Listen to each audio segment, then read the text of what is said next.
A few years ago, a terrible incident occurred in connection with a ghost for two young men. The two, named Adrian and Leo, were returning home around midnight. At that time of night, no vehicles were seen on the road. Adrian was driving and Louis was sitting. Adrian died quickly and passed the sharp turn slowly. Since they were both very tired, no words were exchanged between them. When they reached the entrance of the abandoned road, Adrian noticed a woman in white walking along the road. The lady was behind them, and as a result, only her long hair could be seen. Adrian slowed down to see the lady's face. He asked Leo to look at the lady, and when he realized that Leo could also see the woman, he was somewhat relieved.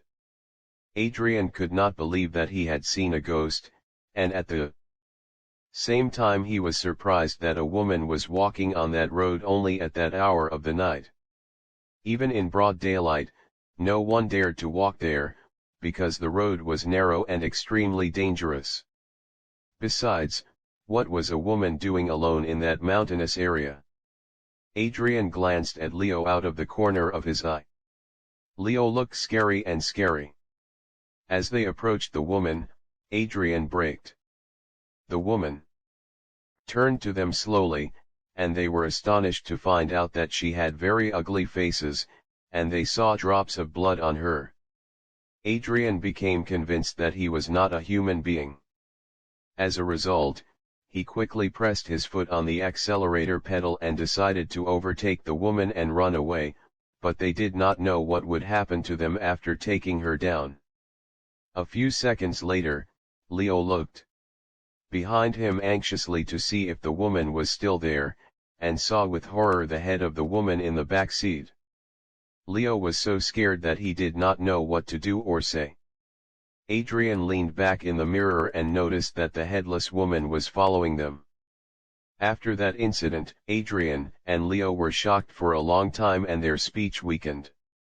After a long time, define the flow for their loved ones and decide never to approach that road.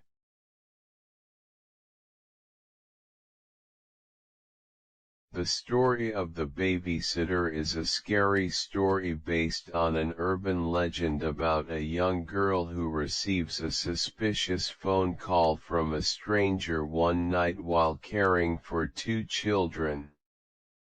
She was a young girl who needed a job. She was able to find work as a babysitter in a big, old house. The children's parents went out that night to watch a movie and left the children with their nurse. When the nurse arrived late, she took the children to bed and put them to bed, and then went downstairs to watch TV. Suddenly he heard the phone ring. When he answered the phone, all he heard was heavy breathing and the voice of a man who asked him, "Are you intrusive to children?" Frightened, he put down the phone and tried to convince himself that he was the only one joking. He went back to watching TV, but the phone rang again about 15 minutes later.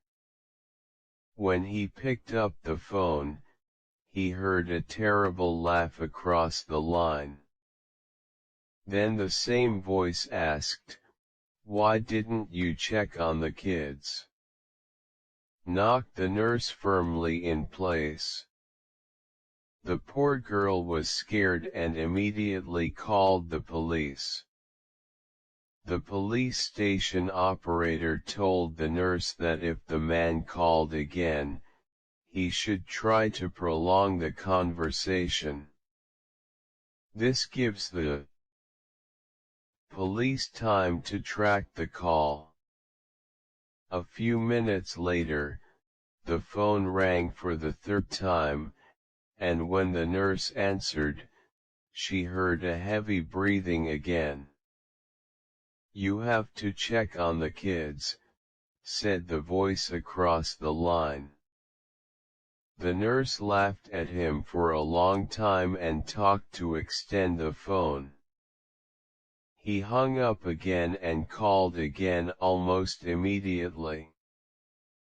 This time the police station operator shouted, "Get out of the house right now. The calls are upstairs." The nurse dropped the phone in fear and suddenly heard footsteps coming down the stairs. He ran away from home without pause and with incredible speed. Just as he closed the door behind him, he saw a man's hand in front of the glass.